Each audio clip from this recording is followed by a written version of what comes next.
Oh, yeah. Sweet. Thanks, Dave. Well, here we are. Welcome to the JaneOf801 podcast, produced by my dear friend here, Spo Rules Dude. Yo. So, I'm Jane Lyon. This is Dave Crespo. Hey. And, well, first of all, I think that we should just talk about how we started this show, which is now. Yeah. When did moments we meet? ago. Like a year and a half ago? I saw When, you like, on... the idea was born. Yes, I was thinking about this as I was walking home. I think it's hilarious that it's... It's taken us. Well, it's not that it's taken Not us. that it's taken us, but It's just that, like, now the time's right. yeah. You know, Seriously, the time is right now. you came back from your magnificent trip, Back from my travels. and You're back from Saudi Arabia safely. I know it's been quite a year. Yeah. Weren't you in? You were in India too, though. Like, what? At like Just November Nepal. last year. I was in Nepal twice in the Oh, past really? 12 months. Yeah. Why Crazy. twice? What are you gonna move there? Two different situations, different experiences. My mom took me on one. My Buddhist Sangha took me on the other trip. So I was like, okay, I guess I'm doing it twice this year. Fortune rains Yeah, upon you. seriously, I'm obviously meant to spend a lot of time in that country. So. Yeah. Go back as often as you can. We'll miss you though every time you go. Oh, I know. But this is my home. So yeah, it was like more than a year and a half ago, easily. And I get this message from some guy that's like, hey, I'm new to Salt Lake. Like, I like your brand. You should start a podcast. And I was like, what? Like, that idea. Seriously, when podcasts started as a thing on iTunes, I thought of like old guys just like talking in some, like how boring. Yeah, I mean it can be boring. Mm-hmm. But if you like the person that you're listening to, Right? you know. Yeah, and you were just like, I like your brand, I like what you're about, and I was like, sweet, and you sent me your show, and I was like, this guy's from Boston, and he's like not a jerk. Like, maybe I should get to know him. And you were really persistent too. You're like, have you watched my show yet? And I was like, yeah, I watched your show, man. And then I was like, yeah, let's go for coffee. And we had a bunch of mutual friends, and then you started hanging out with Miss Pepper Rose, Mhm. and I was like, okay, this guy's cool. We did some shows together. Yeah. I don't know if I've ever played with you though. I don't think we've ever like played at the same night or Yeah. anything. No, we did actually at the Metro, right when you came back from. Yeah. Literally the day I got back from Nepal. That was the same day. I love when I do things like that. Well. Yeah. So it's like we kept trying to work on it. Like me and my ex were about to like, yeah, let's do a podcast. And I was like, fuck that. I don't want to do that. And just like, That's Dave, dangerous. right? And the thing I love about you is that you were just like, you know what, Jane? It'll happen when it's going to happen. I mean, you weren't going to let me like shove this thing into being created. I don't think that this city is like that. Yeah. I learned that quickly that people just let things happen when they should. You know, I've experienced it the opposite, that it's just like, Yeah. you know, get it done a little too fast. Yeah. I don't know. Yeah. So here we are in this really interesting little studio on State Street, and we're surrounded by probably the creepiest kindergarten school you've ever seen. It's a daycare, technically. Daycare. But yeah, it is. It's a Besides little weird. have you seen that 13th South, like 5th East, like Fun Times Green? But I don't think kids preschool? actually go there anymore. I don't think so either, but Yeah. it's still there. It is. And that might be creepier I've than heard what's some- next door to here. Really compromising things about that location. Okay, we're going to do a whole episode on that location. Just that. Okay. Let's save that. So yeah, here we are in Suite J, and it's just me and Dave. So yeah, Dave's just here to kind of like make sure that I don't fuck shit up, and eventually You're not gonna mess anything up. And eventually, you know, I'll know how to do all this by myself. But thanks to Dave, we've got this like great sound. We've got this camera here. Like he's got it all set up for me so that I can just show up and talk and tell you guys what I'm all about. What are you all about? I guess we should get into that. Yeah. For people who don't know me, I'm Jane. I was born here in Salt Lake City. I was born up in the Cove, actually. So I was born into a pretty nice, comfortable life. Grew up at public schools here. Definitely didn't fit in. Divorced parents, Catholic. That does not make you fit in the Cove, where it's mostly... There's not a lot of Catholics here, I'm guessing. No, there really aren't. So, yeah, so growing up here was a little bit isolating, but I started playing music professionally when I was 15. And, you know, I was popular in high school. A lot of people are like, "Wow, Jane, you seem like you have gone through so much, and like you were always like the popular girl in high school." And I'm like, "Well, I was showing everyone what they wanted to see. They weren't seeing what was really going on." But did you actually go home and like Mean Girls style, like put on a mask? I just watched that movie for the first time. The first time? First time, yeah. Oh my gosh, that's some serious pop culture you missed out on. I know. Yeah, no. No mask. No. It was more that, you know, I really, really wanted to fit in. And then I joined a band of metalheads, and I started realizing that, like, fitting in isn't that cool, and, like, being yourself is cool. And I started applying to a bunch of colleges and studying really hard, and I got into the University of Oregon and went there and got to the dorms there and was like, holy shit, like, biggest culture shock of my life. Like, I thought I was You must have expected that, though, at some level. At some level, of course. Like, I'm woke, you know, I'm liberal, whatever. Yeah. I've been to some music festivals, and I got there, and it was just, like, the dichotomies and, like, the way that people here, like, you have your label and you follow it. And there, it was like you could be everything at once and nothing at once. Isn't that like any place that people don't know who you are?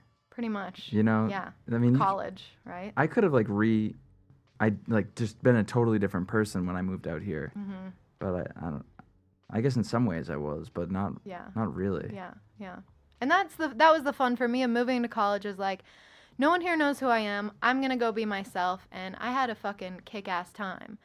And the, like, darkness of my story that, like, I've been trying to be more open about and, like, not be so afraid of talking about is that, like, into the second year of college, I got really, really sick, and I wasn't eating, and I was pretty much falling apart. And I ended up going to the health center to be like, what's wrong with me? And in that day, 3 doctors were like, you are anorexic, you have a severe eating disorder, we need to get you into full-time treatment, like, this is not looking good.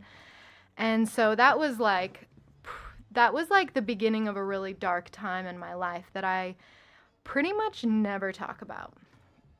And I'm at a point now in my life where I'm so far away from that, and things are just, like, so beautiful, and I'm, like, so much more than healed from that experience that I find that it's becoming even more important for me to talk about that time so that I can, like, show people that, like, I have been there. And I was very depressed. I was so down. I did not like myself. I was so afraid that if the world knew that I'm gay, that, like, everything would crumble around me. And, like, saying that now is like... Did it? Because sometimes it does. Oh, yeah, it crumbled everything. So let's fast forward to the end of college. I ended up transferring home from college, moving right in with my boyfriend that had been long distance for 2 years so far. We moved right in together. I finished my degree at the U, and during my senior year, it started to get really, like, suffocating, you know, like the feelings I had about girls. My boyfriend was well aware of it at the time and was, like, loving me through it and was like, it's okay, we're gonna figure this out. And what did that mean, figure it out? That's a good question, Dave. That started, like, an open relationship situation where it was like, we're gonna figure this out, which I will personally probably never do again. I'm grateful for it because it created a space where I could explore and still feel safe. But what really needed to happen was, like, just a breakup, you know? I never understand, and there's a lot of polyamory here. There is. And I don't, you know. And when people bring it up, I'm like, you do you. You know, like, if that's what you want to do, you go for it. But I'm never going to be like, yeah, it's so good for you. You know, like, in my experience, it was a really painful time in my life because it just added to this confusion. And so eventually I got to a point where I met a girl that I was so in love with and I wanted everyone to know. And it was like, I couldn't be in these different relationships. It was like, I gotta get out. Like, I gotta get out and be by myself. And like, so I like started coming out to people. I moved out of my boyfriend's house. One of my best friends, Lauren, like took me into her basement and like let me live with her for free. Like everything fell apart around me. Like my family did not see it coming. They were very confused by it. Most of my friends were just like, sweet Jane, you know, like people our age are like, they're not gonna get all freaked out about it, you know? So it did kind of feel like everything, you know, fell apart in many ways because my whole life had to change. And when I look back on those days when I was living in my best friend's basement and like, Basements could be nice though. oh my gosh, that place saved my life. It seriously, like that friend, and I texted her today because I was thinking about her, like, if she hadn't shown up and been like, come here, I got a home for you, like, we got to get you out of this situation, like, we got to get you on your own. That's when I, like, experienced being single for the first time, and I was finally healing from, you know, treatment that I had gone through, and I had published a story about going through treatment, and I was finally telling people in my life that I like girls and that like I'm gonna date whoever I want and like y'all are gonna love me anyways or like get out.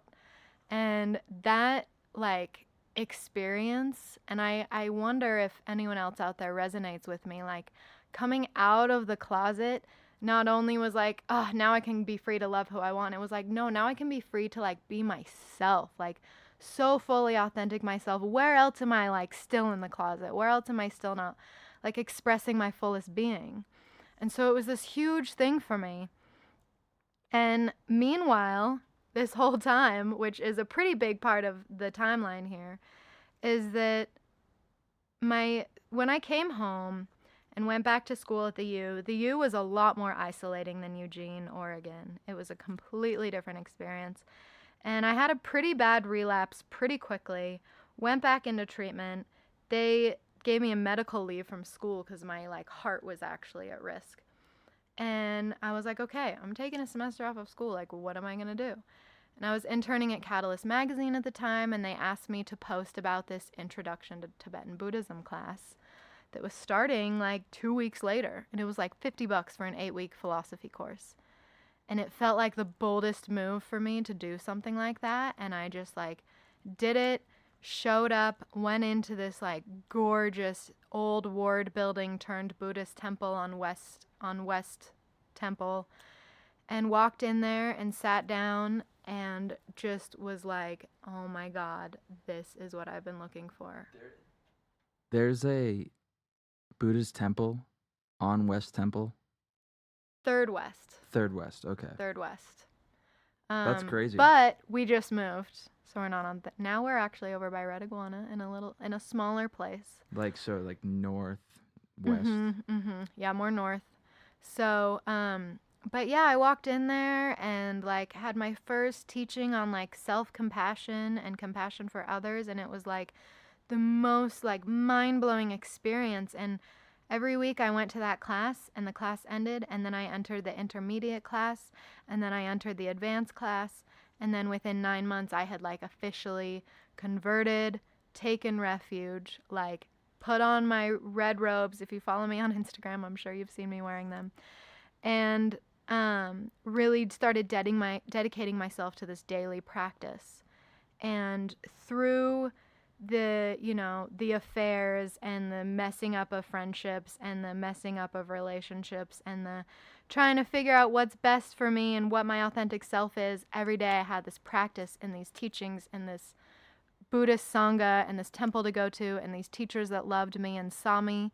And it was just like the most beautiful blessing that I could have ever received in my life. So like 3 weeks after I took refuge, I like decided I had to come out and I had to move out of my boyfriend's house and I had to like go be on my own for a while. And so those kinds of choices really can like shift your quantum future. And that's like a big thing I'd love to talk about on this show is like, what big leaps did you take that really like changed the course of your life and like upgraded your life in a way? So moving on from there, you know, I graduated college and, you know, got into journalism, and I'm still playing my music, and I'm, you know, still an activist, and I'm still a writer, and I'm still a yoga teacher and a meditation teacher. And writing is like my writing is like what I do. And I know a lot of my followers read my blog, and I haven't written on my blog pretty much all of 2019 because I've had so much going on. And lately, when I sit down to write something, I'm so critical, and I'm like wanting to censor everything, and I'm wanting to tone it down, and I'm wanting to cut things, and I'm wanting to like try to make myself look a certain way to my readers. And it gets exhausting, and then I don't even want to write anymore because it's like I'm not enjoying it. And that's kind of when this podcast idea started to really resonate with me, because it's like I can just come in here at the time we have scheduled and just talk completely from my heart, completely what's true, what's alive for me right now, and share these messages that I have to share of consciousness and healing and like finding your passion and your purpose and like living your most authentic life and like loving yourself. And I think that's the biggest thing. And my manager at work always makes fun of me, like, go love yourself, Jane. Because I'm like always preaching, like, love yourself. And even after my yoga class I taught yesterday, the older women were like, I'm going to go be kind and compassionate all day. And I'm like, I don't know if you're teasing me or if like you really are understanding like what I mean by like, if you can just like love yourself a little more and Well, what do you do? What's your, like, I don't know, the first thing you do every morning that's a tough showing one. yourself some love. Mine's drink coffee. Right? Like, I know. Like if I Coffee is maybe that is that it, are like semi addictions, is that self love so or is funny that you asked self that, need? 'cause coffee is like such an addiction of mine. And I think that self-love is knowing, like yesterday, I was on my second cup and I started to feel my jaw clenching. Okay. And I just poured it in the sink. I was like, Jane, you're good. You've had enough. Because, yeah, I think that when I start drinking too much coffee and then I get like really amped, like that's a little bit of neglect. But for me, like I love to wake up, take a shower. I like to turn on the coffee maker first. So then I get out of the shower and there's hot coffee waiting for me. Yeah, that's the best. And then I used to be really rigid. Like then I sit down and I do my non-drill practice. But now it's like if I want to sit down and practice, I will. If I want to just sit and meditate, I will. If I want to read a book for a while or journal for a while, I will. But I'm a very big proponent of like waking up and having, you know, a few hours, you know, even just 2 hours to yourself to like make a good breakfast, meditate, like enjoy your coffee, maybe watch the news. Another part of my ritual that's kind of been falling away is watching Democracy Now! Every day. How do you watch it? Just online. I just watch their video, and I think Amy Goodman is like one of the greatest journalists. And since I've been home from this last round of travels, it's been kind of hard to like tune back into world news. And even Democracy Now? Even the beauty of Amy Goodman, yeah. Which is like she's pretty, I think people have a lot of opinions about her, but I think she likes to look at who's working to make a change, and that's what I love about her show. But like, yeah, it's like it's been hard to tune back into that world news, and that part of my morning routine is why? Kind of, I don't know. I don't know if it's because I'm like sick of seeing our president's face or sick of hearing the ridiculous things coming out of the administration.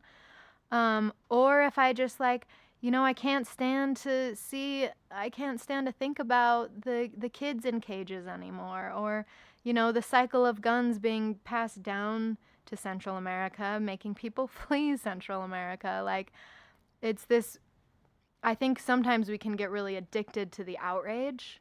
And trust me, I'm outraged. If you know me, like, there's definitely Democracy Now! Footage of me, like, storming against some riot police when our president came to town, and they sent riot police to the protesters. And don't get me started on the protest about the other night. That is not what we're here to do.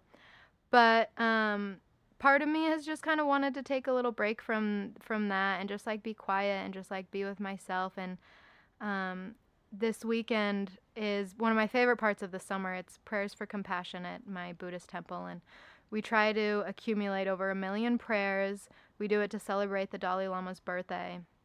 And they've done a lot of studies during wartime that these prayer groups, when they get together, like big groups of people do lots and lots of prayer at the same time, peace prayers, crime rates and violence actually go down in the surrounding area.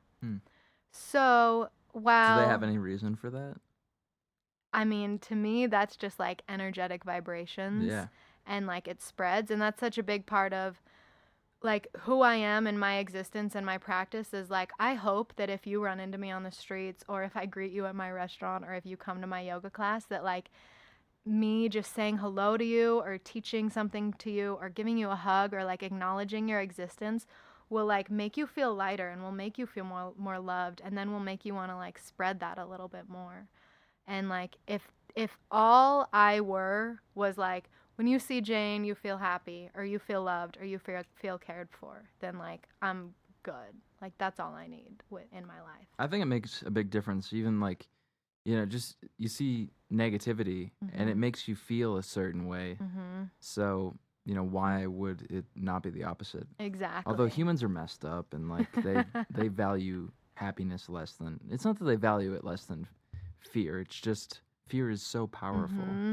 And I think that fear is comfortable for a lot of people, and that is why we're having such a hard time evolving, is that it's easy to feel sad when you're sad a lot, and it's easy to be outraged at the administration when we've been outraged for years.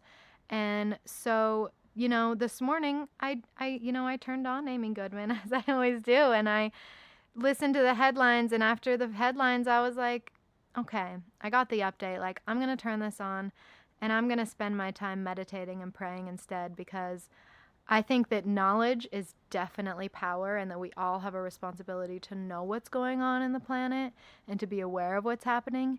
And at the same time, I think that prayer and meditation and spreading love and contemplating compassion and just like going out and being a good person is just as much, if not more, impactful than being outraged. It's more impactful, if anything. Yeah. I mean, being outraged just starts fights, really. Yeah, totally. It's just following, it's following the negativity. It's following the fear. So, But I think people like to feel like they're making a difference. And that's really why. It's just there's so much apathy right now and just feeling that you can't do anything about what's happening. So I don't know, however it comes out for people, I don't think we can control it a lot of times. It's just like we can. And that's why I'm like, come do compassion prayers with me this weekend. What's the information on this? Oh man, if you guys want the information, I will send that out. So if you look up like it's a tough name. Urgyen Samten Ling is the name of the Gompa. The Gompa? The Gompa. Gompa means Tibetan Buddhist temple. And so, if there's, I don't know how we can like throw that in there. But Urgyen Samten Ling is where I practice. And so this weekend there's many times, it's like 7 to 9 a.m., 10 to noon, 3 to 5, 7 to 9 p.m. I think that's like typical retreat hours. So those are the times that we're there performing puja and accumulating compassion mantras. And if you come on Thursday night, you can actually receive a mantra from a Rinpoche and like use it properly. I am not here to proselytize Buddhism. Let me just put that out there. But if people are curious, I want to be able to share, So I'm always, especially as a meditation and yoga teacher, I'm always walking that line of like, you're curious? I'd love to share. But at the same time, I am not here to teach Buddhism or religion. And I can just introduce you to people who can teach you, and I can show you the place where you can learn. So that's kind of my role there. Is it the Buddhist, like the Salt Lake Buddhist temple? No. That's what I've. So there's more than one in There's a Salt Lake. lot in Salt Really? Lake. Yeah. Yeah, there's Zen Buddhist, Japanese Buddhist, there's 2 Tibetan Buddhist groups. There's a lot actually. So, oh look, Bruna commented the correct spelling in my Instagram live feed if anyone wants to see that. But yeah, and I guess my message there that just comes up right now is like if you're on the path like I was desperate for a meditation teacher. Like anyone. I went to Kundalini, I went to Christian mystics, I went to so many different things looking for what I was looking for. I didn't know that it was Tibetan Buddhism.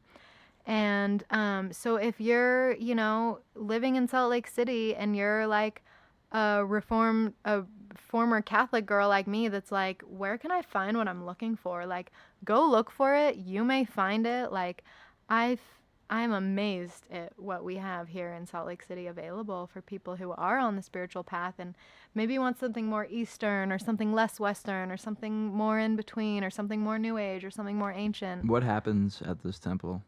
Like, I mean, I don't know. I have no concept of Buddhism and like Yeah. what would happen inside a Buddhist temple. Whereas, like, I grew up Protestant, and I went to a lot of Catholic churches in Boston. That's common there. But I don't know. I've been in a Mormon church, and Yeah. I've kind of heard of what goes on there. But I don't know what happens in. What goes on in a Tibetan Buddhist puja? Yeah. Well, so we typically, what we would do is called a puja, or we have teachings twice a week, and that's exactly what it sounds like. We go and we get teachings. But on Sundays we do puja, and it's pretty much a big ritual of like chanting mantras, playing drums, ringing bells, prayers, burning of incense, making offerings, all in like a very specific traditional way.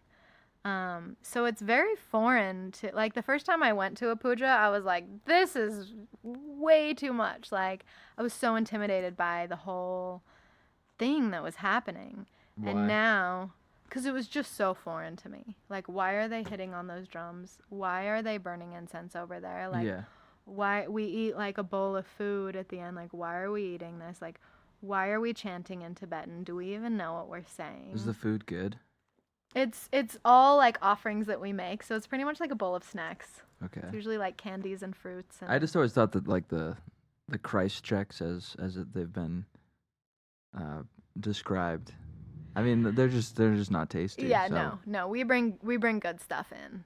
And the interesting thing that I think felt so good, like I loved being Catholic growing up, and I loved praying to the rosary, and I loved going to the cathedral, and the sounds and the smells, and the incense was there too, and the singing was there too, and the rituals in the Tibetan Buddhist temple are very, very similar to what you might find in a Catholic ritual with the malas and with the repeating of prayers and with the bowing and with the incense, and we also anoint ourselves with oils. So there's a lot of interesting things there. And what I found in my travels is that we all believe pretty much the same shit. Everything is true. Every religion you've ever come across, hopefully, has like a basis of compassion, kindness, loving, and so that's kind of what I found in this path, is that like for some reason I'm very destined to be in this very specific tradition and go to Nepal all the time to get teachings. And it's, I must have been doing this in my past life. And if you're doing something different, like that's your truth, and that's like so true and so real and so what you should be doing. And like there should be no conflict between any of us having any different thoughts or feelings about how we want to I mean, I think express ourselves. for the most part there isn't. Like when I went to the like capital of the Muslim religion, people, it's not the people, it's the government that like uses, or the Muslim religion is in Saudi Arabia tied in with the government. It's the same thing. So, but like the religious part of it is peace and love. Yeah, I have no problems with it at all. It's beautiful. It's totally beautiful. So, and it all is, and I think that's something that's been so fun to me, is that now I can really explore the Bible, and I can really explore the teachings of Jesus, and I can really understand them with a much deeper meaning because I'm no longer trying to think properly like Catholics think. And in Buddhism, we don't have like right and wrong or like sinful or good. It's like, what is true for you? Like, what feels true to you? Because there are hundreds of thousands of parallel universes happening right now. Everywhere you look, you and I are in our own different parallel universes where something that's true to you might not be true to me, but that does not make us different. That makes us even more the same because we're all living in our own little realities. And that concept is something that I also would love to explore on this show because it took me a really long time to wrap my head around it. When my teacher started talking about quantum physics and talking about like parallel universes, I was like, what is he talking about? In Buddhism, they talk about this? Oh yeah. Yeah. Oh yeah. And that's something I love about my teacher is he will just get going on these types of subjects. And I remember leaving class one day being like Googling like quantum physics for beginners, like how do I even begin to understand what the hell he was just talking about? And now it's like very obvious to me and like very clear to me that like we are not going forward in time or backward in time, and like we are not all living in the same reality. There is like so much happening on this earth, you know, in our minds and our bodies and our dreams that aren't even like here in this like three-dimensional world with us. And like, what if we all took a look at that? That's why I flip coins. To make decisions? Sometimes. Yeah. Or to just split realities. Yeah, totally, exactly. It's like there's a reality going on where I decided to like stay in the closet and like not find Buddhism and like Do you think so though? maybe. I see. My argument to that is that like everything. I'm not sure that there's infinite realities. Just because, kind of like Plinko, when you drop something, like it's gonna find its path. You know, from it really depends on what the trajectory is. And yeah, it might go like a little different and then end up in another one. But I don't know. I think that you'd have to change the initial trajectory to like completely change that thing happening at that moment. So I don't know. You know, no one knows the answers to these things, but I guess what I'm saying is maybe this is the only reality Right? that you Maybe it is. I don't know that like there was no other choice really. Like could you Like actually this be was the Jane? only path. Exactly. That like based upon what happened to you to bring you to that in the first place. I don't know. Exactly. But Yeah. sometimes I like to think of this dimension as special. Yeah. Whereas I think if you think of it as like infinite, like totally infinite, Yeah, maybe you feel too small. maybe. Yeah, and I totally get that. And I think yeah, it's something I could really we'll probably spend a few episodes and I'll bring on some of my friends that you know have some of their own opinions on it, and that's something that you know, this show isn't going to just be me and Dave like shooting the shit. Which I know you all would love, but I am going to have some of the most interesting people that I know in my realm right now on to, you know, help me explain consciousness and help me explain quantum physics and help me explain intuition and help me explain freedom of sexuality and help me explain spirituality. And so yeah, it's like I could really get rapping on that, but this is just an introductory episode so that you can all get to know me and Dave and Sweet Jay. Would you call this episode 1? I listed it as episode 1, but it could be like kind of the pilot. Sometimes people. Oh yeah, pilots are for like if you think it's gonna work out or not. Yeah, I guess so. That's just always what I think when I hear that word. So this is episode 1. Yeah, this is episode 1. It's just us.